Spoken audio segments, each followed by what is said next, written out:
we've finally got our project car for SGS Automotive. We're going to do a mini series and we're going to rebuild this car, do all the work it needs doing and get it into a position where we can sell it. So as you can see inside, it's been a builder's car. He's used it for getting to work and back. So it needs a really good clean. It is really dirty inside, but that's nothing we can't sort out. Start off with damage on the front wing and a flat front tyre. And as we work our way around it, it's not too bad body wise. It's got some scratches on the back bumper. Again, nothing too bad. It's got a small dent on the rear arch.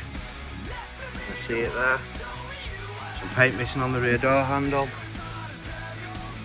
Another flat front tyre. We're hoping that it hasn't got broken rims, as in cracked rims from impact. Hopefully it's just two punches. Some scratches on the front bumper as well. And an engine bay that really needs a clean. It's got 180k on the clock.